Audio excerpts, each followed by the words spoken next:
Okay, now imagine this. A guy who's addicted to gambling to the point that he even gambles away his daughter's birthday money. No one respects him, he's pathetic, even his wife doesn't respect him. He's the kind of guy you don't want to root for. Cut to the end, he's the same guy who's standing on a death platform, one decision away from killing a baby, a newborn, and winning a shitload of money. But he decides to kill himself.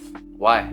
Because real sacrifice means something. It costs something. If you want to write a scene just like this, just like how Squid Game did, that makes people want to shut the fuck up and feel something, you've clicked on the right video. And I'll show you how. My name is Rahul and I've made 4 short films on this channel. And one of them even won the best short film award at my college. Just so you know that I don't speak theory, I don't give generic advices like other YouTubers. I give you real, practical, actionable steps that will help you along your filmmaking journey. By the end of this video, you'll know how to write sacrifice arcs that stick. Not only it will look cool, but you'll also be able to make it hurt in the right way. I remember writing Gi-Hun, my first short film. I had this cool ending in mind. The main guy who's stuck inside the time loop decides to kill every single one of his clones, and it looked sick, but something was off. It felt a little bit hollow. So I asked myself, why does that ending matter? What does he want? What does he hate? And I started to work backwards from the numbness he experienced, the frustration, the regret. The loop broke him first, and then he decided to break out of it. Now, once I gave my character a purpose, a reason to behave in that way, suddenly it felt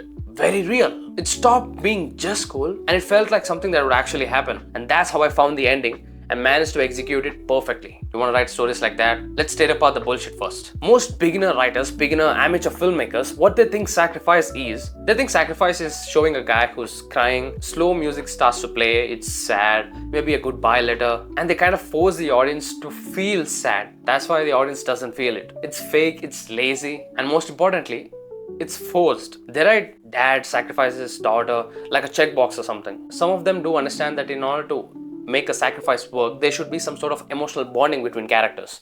So what they do is, for example, there is a dad sacrifices himself for his daughter. I'm not going to go into the details. Why is he sacrificing himself? For what he's sacrificing himself? Just keep it close to this example. So how they show this bonding between these two characters is, they try to have some fun little conversations like, I love you dad, I love you daughter, some cringe funny jokes, and they expect that the audience will feel some kind of bonding between these characters. But that's just empty calories, man. That builds no weight. If you really want to show an emotional bonding between two characters, dad and his daughter, put the dad in a real dilemma. For example, he's got an important meeting, career defining. Not attending that meeting could result him in bad consequences. Maybe demoting him, maybe his boss scolds him, or something bad that he definitely doesn't want to happen. He knows if he misses it, his boss is going to destroy him, his salary might go down, and maybe the respect that he has built up, his image, could also be in trouble. Now that it's clear how important the meeting for the dad is, the same morning, his daughter reminds him sketch pens or color papers that she needs for her school. She's been asking it for days, he missed it every time, and today is the day. He chooses to skip the meeting and he gets her the color papers. That instantly shows how much he loves his daughter. That's weight. This doesn't require you to force the audience to tell them that this character is his daughter, this character is the dad, and they have a good relationship, they love each other. No. One, it makes a really good story, and 2, it establishes the bond much more strongly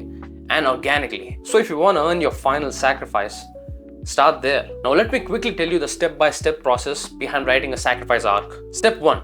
What's being sacrificed needs value, real value. If the goal doesn't mean everything to the character, then it's not a sacrifice. Gi-Hun wanted to prove that humanity was worth saving, and not everyone was a soulless, money-hungry assholes. Tony Stark, Iron Man, wanted to save his daughter, his family, his friends, entire goddamn planet. Don't just start writing the death, write the desire first. Step 2. Build evidences of desire with actual choices. Don't write funny little conversations and expect that you're building a bond between two characters.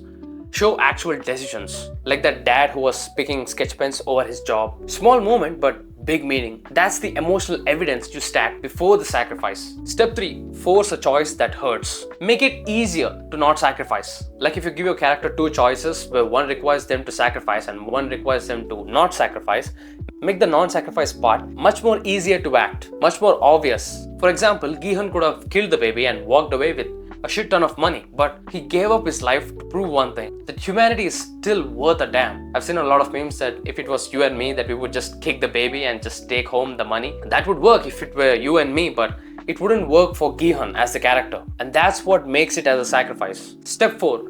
tie the sacrifice to their arc. Gi-Hun's original goal, original purpose was to prove that humans still have humanity. But he fails. People die because they listen to him, they follow his instructions. In the process of fighting back the system, people trust him and they die anyway, and that eats him up. He's eaten by the guilt of it. And then the old woman comes in and gives him a second purpose, a second chance to redeem himself. She asks him to protect the baby and the mother.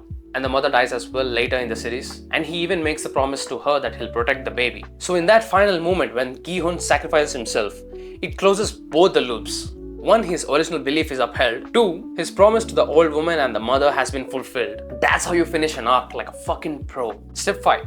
Stop writing cool endings. Write endings that burn. What makes the character real? Gi-Hun dying was the only ending that made sense. Anything else would have made him fraud. If he would have let the baby die or kicked it out of the platform, then that would be against his core belief. That would absolutely kill the point of him being the character Gi-Hun. And once you've made your short film after what you learned from this video, imagine your short film just ending. Dead silence in the room. Someone is shocked, someone is crying, someone else is staring at the credits. Everyone looks emotionally devastated. You didn't just write a film, you left a scar. And that's what a real sacrifice arc does. And that's what I teach in my course. Top link in the description. Join now. I forgot to mention one thing, that my full storytelling course will be priced at just 100 rupees or little over $1 for this week only. So if you're still tired of writing forgettable, shallow-ass scripts, trust me, this will absolutely change the damn game. It'll be the top link in the description, and you're literally one click away from writing the best short film yet, all for a price of a little over $1.